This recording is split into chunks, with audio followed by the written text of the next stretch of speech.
এসেছে, আপনাদের দুয়ারে এসেছে, আপনাদের কাছে এসেছে। জুলাই গণঅভ্যুত্থানের পরে যে নতুন রাজনৈতিক শক্তির উত্থান ঘটেছে, সেই রাজনৈতিক শক্তি বাংলাদেশকে কিভাবে বিনির্মাণ করতে চায়, বাংলাদেশকে কিভাবে একটি নতুন দেশ হিসেবে গড়ে তুলতে চায়, সেই কথা বলতে এসেছে। প্রিয় ঝালকাঠিবাসী, আপনারা জানেন 2024 সালে বাংলাদেশের ছাত্র জনতা বুকে রক্ত ঢেলে দেশের জন্য স্বাধীনতা এবং মুক্তি নিয়ে এসেছিল। ঝালকাঠিবাসীর সন্তানেরাও বুক চিতিয়ে লড়াই করেছিল। আপনারা সেই শহীদদেরকে স্মরণ করুন। আমরা সেই শহীদদের প্রতি দায়বদ্ধতা থেকে আপনার কাছে এসেছি যে বাংলাদেশে একটা ফ্যাসিস্ট সরকার, একটা স্বৈরাচারী সরকারের পতনের জন্য হাজারের উপরে মানুষ মৃত্যুবরণ করেছে, কয়েক হাজার মানুষ আহত হয়েছে। এত মানুষের আত্মত্যাগের পরে বাংলাদেশের মানুষ একটু ভালো থাকতে চায়।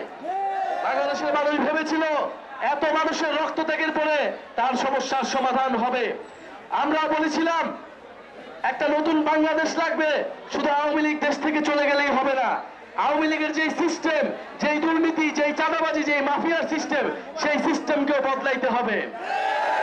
কিন্তু আমরা দেখতেছি যে বাংলাদেশে সেই সিস্টেম এখনো বদলায় নাই। তাহলে আমরা আবারও রাজপথে নেমে এসেছি।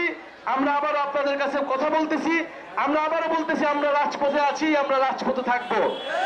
আপনাদের ঝালকাঠিবাসীর নেতৃবৃন্দ ঝালকাঠি এলাকার সমস্যার কথা বললেন, নদী ভাঙনের কথা বললেন, দুর্নীতি মাদক কারবারের কথা বললেন, শিক্ষা এবং স্বাস্থ্য ব্যবস্থার যে বেহাল দশা তার কথা বললেন।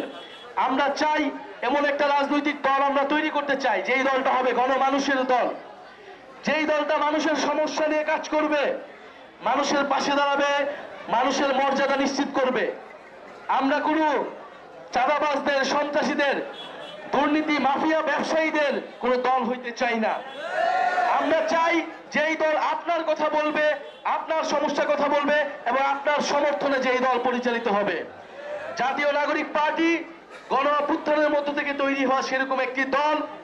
আপনাদের প্রতি আমরা বলতে এসেছি যে নতুন করে বাংলাদেশে ভয়ের সংস্কৃতি তৈরি করা হচ্ছে। বাংলাদেশে কথা বলতে গেলে থামিয়ে দেওয়ার চেষ্টা করা হচ্ছে, প্রশাসনকে দলীয়করণ করার চেষ্টা করা হচ্ছে। আমরা বলতে চাই এই ধরনের ষড়যন্ত্র করে, এই ধরনের পায়তারা করে কোনো লাভ হবে না। বাংলাদেশের ছাত্র জনতা রাজপথে নেমেছে, রক্ত দিয়েছে, আবারও রাজপথে নামার জন্য প্রস্তুত রয়েছে। কিন্তু আমরা বারবার রাজপথে নামতে চাই না।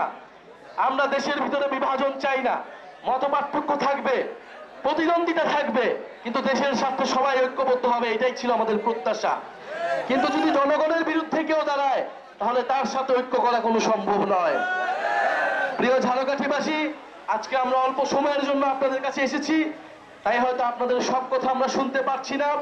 আজকে যারা উপস্থিত রয়েছেন, আলেম সমাজের যারা উপস্থিত রয়েছেন, আমাদের মা বোনেরা যারা উপস্থিত রয়েছেন, বৈষম্য বিরোধী ছাত্র আন্দোলন, বিপ্লবী ছাত্র তরুণরা যারা উপস্থিত রয়েছেন, এবং জাতীয় যুব শক্তি, জাতীয় শ্রমিক উইং এবং জাতীয় নাগরিক পার্টির নেতৃবৃন্দ, সবাইকে ধন্যবাদ জানাচ্ছি। ইনশাল্লাহ আমরা ঝালকাঠিতে আবারও ফেরত আসবো।